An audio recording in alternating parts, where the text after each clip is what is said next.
here today. I've got the risk assessment in here, so it's just the obvious things: beware of things falling, beware of slipping, beware of the crumbly steps. I've got a laser that I'm going to be pointing every now and then against walls to measure. So just don't walk in front of the laser and get it in your eyes. Measuring tape, so obviously measuring tape, so you can cut your fingers if you let them go quickly and stuff like that. So it's just, a lot of it's just common sense really. You know, hopefully we won't have any violent people coming up to us or anything like that today, but we still has to be in. So if anyone wants to read the risk assessment, it's in the front of the... The community police ladies have already been. That's good. They weren't violent. In the front of your packs, you've actually got the plan. So this is half the plan, and there's another bit to the rest of the plan.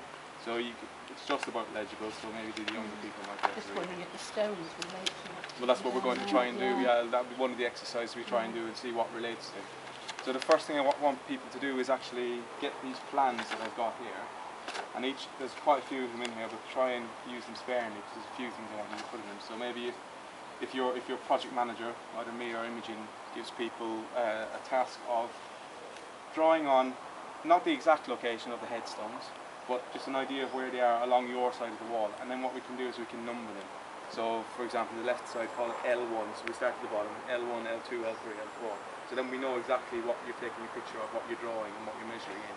Does that make sense? Mm-hmm. So we just know what each one is called. So moving on then, I'll be wanting people to help measure the graveyard. So we're going to measure the width and we're going to measure the length of it, and that's why I've got these tapes down here. So we'll be doing that.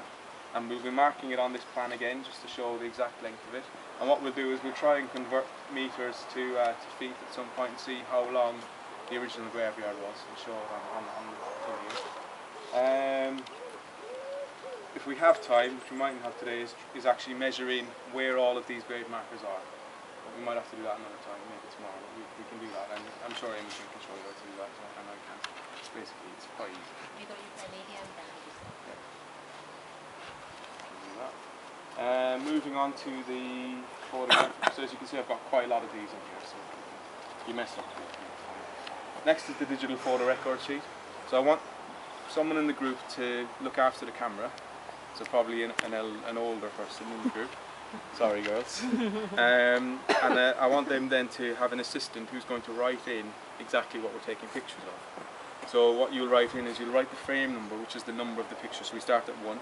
So it'll be 1, 2, 3, 4. Each one has got 36 on them, so you'll be able to work out if you've messed up. Write in the date. The orientation is basically what direction you're taking the picture from. So we'll have, I'll tell you which way north is in a minute, so you'll be able to say which is east, north, west, and everything like that. Scale. You see these funny red and white sticks we've got over here? They're called ranging rods or ranging poles, and we're going to divide them into 4 actually, into smaller ones. And each one will be 1 metre scale. So you'll just say, you'll put a scale in next to the actual graveyard marker and put it in so we've got an idea of scale in the picture. Very simple. And then a description, so you'll just say, you know, say graveyard or gravestone marker 1 or L1 for the left one there. So we'll work it out as we go along. What we've got. So you can just write that in. And up here is sheet number, so we might go on to extra sheets because there's quite a lot in here. So what I would suggest is we try and take at least 2 pictures of each gravestone. One head on and maybe one from an angle then, just to see if we can work it out. Because what I can do with digital photographs is put them into Photoshop and try and mess around with them and work out if we can read the inscription. It's very possible we won't be able to read all of the inscriptions because they'll either faded away or the lighting won't be very good. One thing people often do is they come out at night and take photographs of them just to see if and put a flash on them to see if they actually work.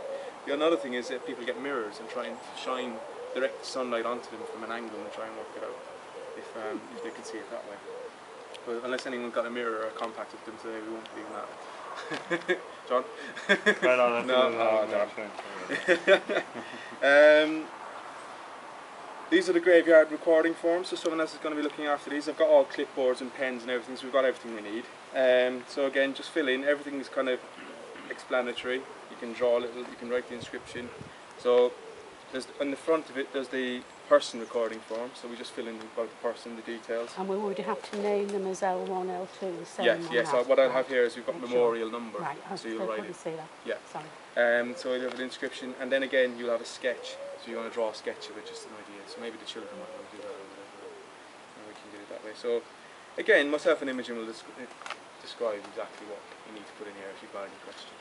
You'll be up with that. I think so, And other than that, just get going really. So, very professional archaeology box we've got for you here. If anyone's got questions about the cameras or anything, they're mainly point and click, so you just take, very quickly. What time are we stopping for lunch? My stomach is rumbling. Well, it's 12:10 now. Should we say half?